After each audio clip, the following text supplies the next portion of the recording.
Marlène et Jean-Claude sommes très heureux de te présenter une émission très spéciale afin de comprendre les faits d'actualité. Merci pour ta fidélité. Merci une fois de plus de nous recevoir. Merci de prendre le temps pour lire, étudier. Et si d'aventure tu reçois ces émissions par le biais de la radio, je te donne l'adresse d'un lien. Quelle est la réponse? Point d'interrogation, le chiffre 2. Et là, tu pourras récupérer chaque étude. Pourquoi je te recommande cette attitude? Tout simplement parce que c'est l'occasion pour toi de lire, de relire, d'écouter une fois, deux fois, pour bien comprendre ce qui est dit. Et à la lumière de ce que le Saint-Esprit te montrera, que tu puisses asseoir ta foi sur la vérité et non pas sur ce que des gens disent autour de toi. D'accord? Aujourd'hui, nous voyons le standard. Nous avons 3 références. Bon, on va dire 2, d'accord? Mais je serai obligé de parler des références que nous avons vues précédemment. Jacques 2, versets 10 à 12 et Ecclésiaste 12, versets 15 et 16. Ecclésiaste, c'est dans l'Ancien Testament, mais nous verrons dans Jacques qui est dans le Nouveau Testament. Et je peux te dire que ces 2 citations ne se contredisent pas, au contraire, elles disent la même chose. Avant d'aborder le sujet, recherchons le Saint-Esprit qui seul nous conduit dans toute la vérité. Prions. Notre Seigneur et notre Dieu, nous voici encore devant toi. Pour continuer de comprendre pourquoi ce monde est en émoi, cet esprit, merci de nous éclairer encore et que nous puissions bien comprendre la situation, nous t'en prions, au nom de Jésus et pour ta gloire éternelle. Amen. Rappelle-toi, nous avons vu précédemment, dans Romains 5, verset 12, pour celles et ceux qui arrivent pour la première fois, tu peux noter sur une feuille en attendant d'avoir ton cahier de 300 pages. Romains 5, verset 12 déclare, c'est pourquoi, comme par un seul homme, le péché est entré dans le monde, et par le péché la mort, et qu'ainsi la mort s'est étendue sur tous les hommes, parce que tous ont péché. Le mot péché ça sonne nouveau pour toi, pas vrai? D'accord. Qu'est-ce que cela veut dire, péché?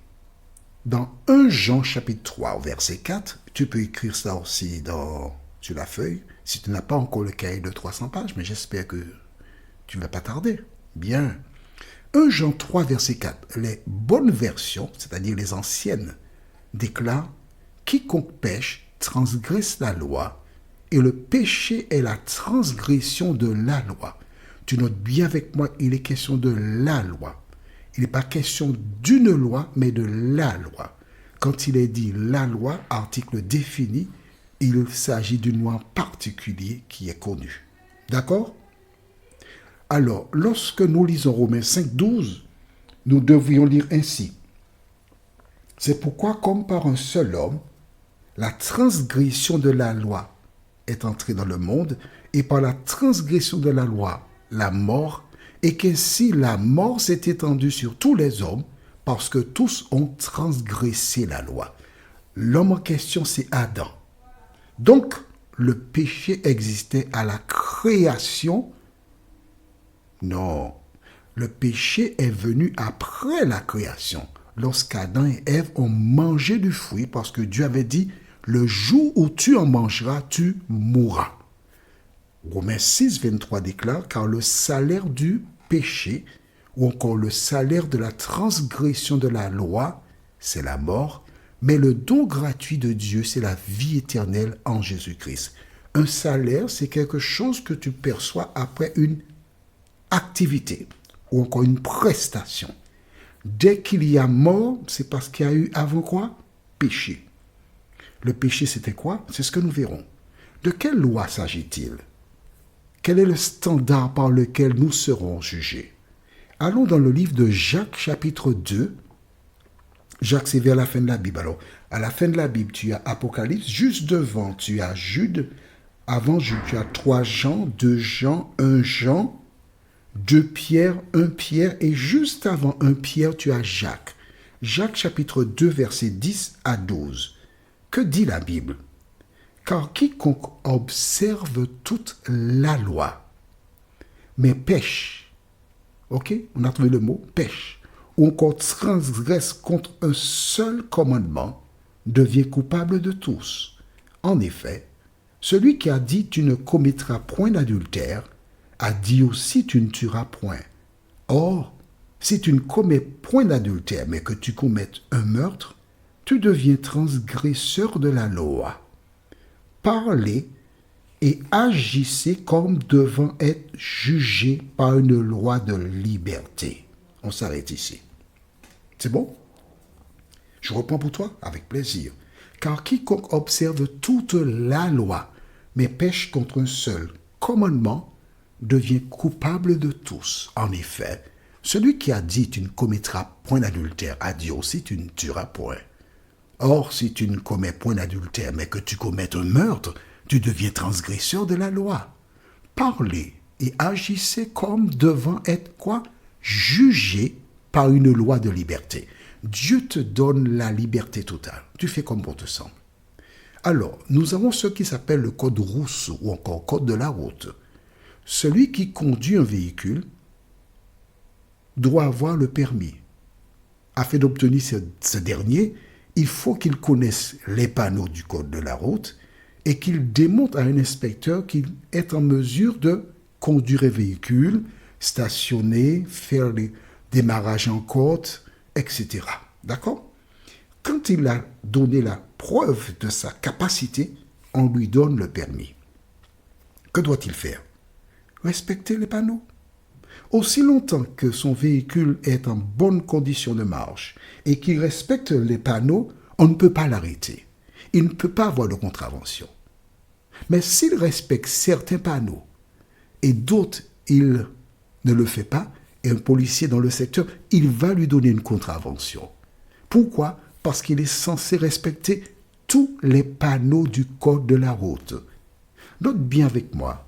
Quiconque observe toute la loi, mais pêche contre un seul. Et les versets que nous avons lus nous donnent 2 exemples. Tu ne tueras point et tu ne commettras point d'adultère. La loi dans laquelle se trouvent ces 2 commandements, c'est cette loi-là par laquelle nous serons jugés. D'accord? Bien. Allons au livre de Ecclésiaste, chapitre 12, les versets 15 et 16. C'est le sage qui dit ceci. Écoutons la fin du discours. Crains Dieu et observe ses commandements. C'est là ce que doit tout homme. Il n'a pas dit tout juif, il a dit tout homme. Aussi longtemps que tu es un humain, tu es censé respecter la loi. Car Dieu amènera toute œuvre en jugement au sujet de tout ce qui est caché, soit bien, soit mal.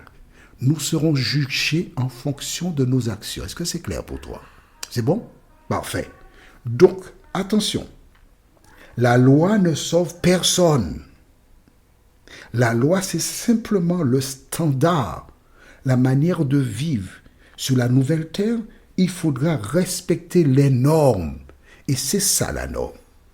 Maintenant, en tant qu'humains, il nous arrive, parce que nous sommes nés dans le péché, formés dans l'iniquité, il nous arrive de violer la loi d'une manière ou d'une autre.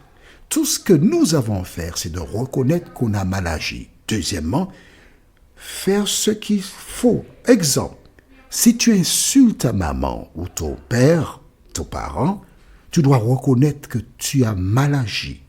Tu vas demander pardon à la personne, ta maman ou ton père. Ensuite, tu demandes pardon à Dieu en disant, bien Seigneur, aide-moi à ne pas recommencer. Et là, tu es pardonné. Dieu prend le péché, il le jette au fond de la mer et on n'en parle plus. C'est tout ce que Dieu te demande. C'est tout ce qu'il te demande. Maintenant, quand tu acceptes Jésus, tu es une nouvelle créature. Tu es appelé à vivre selon la parole de Dieu. Alors certaines personnes déclarent, oh, c'est pas facile de plaire à Dieu. Mais je puis te dire une chose, mon ami. Nous sommes tous sauvés par grâce. Ce que Dieu nous demande, c'est d'essayer, de faire sa volonté.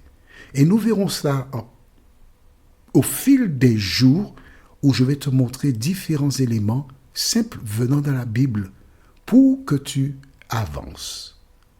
Le thème que nous aurons prochainement, c'est rejeter Dieu. Nous avons 2 références bibliques. Exode chapitre 20, verset 3, puis verset 12. Exode 20, versets 3 et 12, et Deutéronome 30, verset 15. Exode 20, verset 3, puis le verset 12, et Deutéronome chapitre 30, le verset 15. En attendant, je te demande de chercher déjà les références, de les lire, de prier avant pour demander au Saint-Esprit l'aide, de lire les versets. Ainsi, tu pourras mieux comprendre lorsque nous étudierons ensemble. En attendant, prions. Notre Seigneur et notre Dieu, merci pour la parole. Nous connaissons le standard par lequel nous serons jugés. De nous aider, Seigneur, à nous rappeler que notre avocat, c'est Jésus de Nazareth. C'est lui notre sauveur. Et nous devons suivre la parole. Garde-nous dans ta paix et dans ta grâce. Saint-Esprit, continue ton œuvre en nous, nous t'en prions. Au nom de Jésus et pour ta gloire éternelle. Amen. Que l'Éternel continue de te bénir et il me tarde de te retrouver. Nous sommes parvenus au terme de notre réflexion.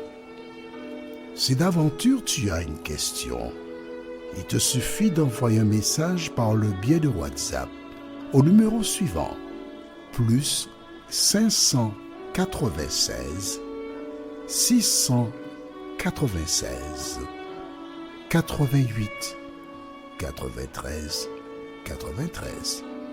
Et alors Jean-Claude, moi, je me ferai un réel plaisir de répondre à ta question.